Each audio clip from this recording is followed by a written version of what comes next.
Welcome, comrades, to the Art of Cinema.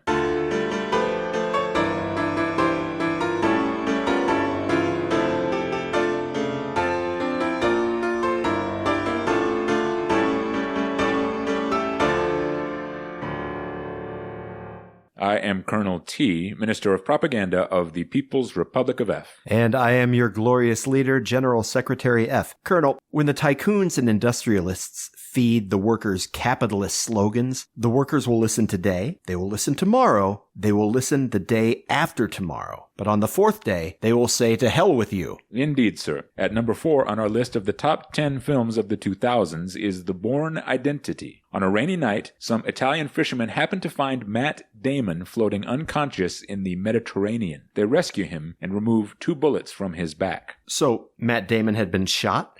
Yes, sir. That's how the bullets got there. Well, obviously. I'm no stranger to gun violence, Colonel. No, sir. And you've shrewdly diagnosed the Matt Damon gunshot situation, just like in your youth you exposed the capitalist imperialist exploitation of the workers of the world. Hence, the workers' paradise in which we live, sir. The fishermen nurse Matt Damon back to health, but Matt Damon has amnesia, sir. He can't remember who he is or anything that happened before he woke up in the fishing boat. But he does remember some things. For example, Matt Damon can speak various European languages in addition to English, and he knows how to tie knots. When you say Matt Damon can't remember who he is, that's all right. I don't remember who Matt Damon is either. Matt Damon also had a small metallic device implanted under the skin in his hip. The device displays the number of a Swiss bank account. So when the fishermen arrive back at shore, the captain gives Matt Damon enough cash to get him to Switzerland. When Matt Damon arrives, he has to sleep outside on a park bench in the middle of winter. When 2 policemen try to arrest Matt Damon for vagrancy, he finds that in addition to possessing fluency in European languages, he's also essentially a ninja. He easily knocks out and disarms the 2 armed Swiss cops. The next morning, Matt Damon visits the Swiss bank and asks for access to his account there. Swiss bank accounts have been really useful to me, you know, Colonel? I mean, not to me, but to the workers of the People's Republic of F. The Swiss banks, they don't ask questions. And the workers of the PRF, they're not going to find out when I need to take a vacation or buy myself another Lamborghini either. Gotta love those private Swiss banks. At the Swiss bank, Matt Damon is given a safe deposit box. Inside, he finds multiple passports bearing his photo, but these passports are under various different pseudonyms and from multiple countries. The first of these passports says that his name is Jason Bourne and that he lives in Paris. The safe deposit box also contains a good deal of cash in different world currencies and a handgun. So Matt Damon collects the cash and passports, but leaves the gun and moves to leave the bank. But back in the United States, we see a meeting between senior CIA officials. The director of the CIA reports that there's been an assassination attempt on Adewale Akinnuye Agbaje, a former African dictator currently living in Paris. Agbaje is furious and is pointing his finger at the U.S. The CIA director wants assurance from his senior staff that none of them could be so reckless as to have attempted that assassination. Reckless? The CIA director thinks assassinating enemies of the state is reckless? Yes, sir. But violence is the combustion engine of history, Colonel. Violence is the jet propulsion of progress. Brian Cox, one of the senior CIA officials, goes to see Chris Cooper. Chris Cooper has been running a program called Treadstone, a program for deploying elite, extremely highly trained CIA assassins around the world. Treadstone doesn't just train these assassins, in fact. It amounts to a kind of brainwashing, a hacking of the assassins' minds with behavioral software, as Chris Cooper puts it. So this Treadstone program is to the assassins it trains what the General Secretary F manifesto is to the workers and soldiers of the PRF. That's right, sir. And the Treadstone program had, in fact, sent Matt Damon to assassinate Adewale Akinnuye Agbaje. But Matt Damon failed in his assassination mission, and the Treadstone team lost track of him and haven't heard from him. They don't know he has amnesia. They don't know what's going on. Has Matt Damon gone rogue? But when he accesses his safe deposit box at the Swiss bank, an informant there tips them off about it. So, trying to clean up the mess of this international incident Matt Damon has created for the CIA, Chris Cooper activates the other Treadstone assassins. He sends them to kill Matt Damon so they can sweep the whole thing under the rug. Chris Cooper wants Matt Damon in a body bag by sundown. But before Clive Owen, Nicky Nadet, or Russell Levy have a chance to get to Switzerland, Matt Damon single-handedly takes down a series of guards at the bank and escapes a squad of American Marines who are trying to catch him at the American embassy. Outside the embassy, Matt Damon meets Franca Potente and offers her $20,000 to drive him to Paris, where he hopes to find out who he is and recover his memories. The two visit his Paris apartment, where the first of the 3 other Treadstone assassins attacks him. This one is Nikki Nade, who, after a great scene of hand-to-hand combat, ends up dead on the sidewalk beneath Matt Damon's apartment. There's a great car chase where Matt Damon and Franca Potente avoid the Paris police. They manage to take cover in a cheap hotel for the night, where Matt Damon gets the girl. She'd found that car chase pretty exciting. Stimulating, yes sir. Franca Potente was galvanized by the car chase, Colonel.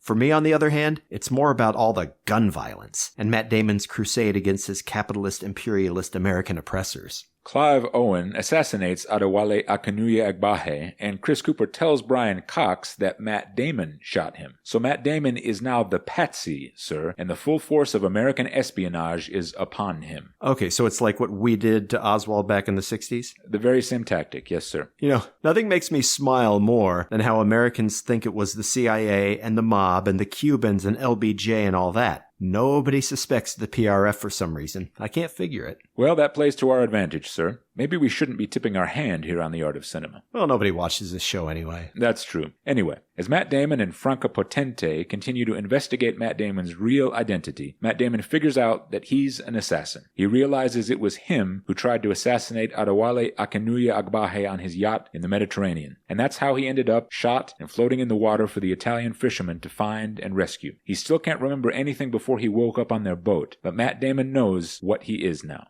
Before Matt Damon and Franca Potente can flee Paris, however, Clive Owen finds their scent, so to speak. Clive Owen being one of the 3 Treadstone agents who are hunting Matt Damon down. Correct, sir. Ah, yes. Colonel, through my subtle grasp of the Matt Damon situation, I demonstrate once again my qualifications to engineer a socio-economic utopia.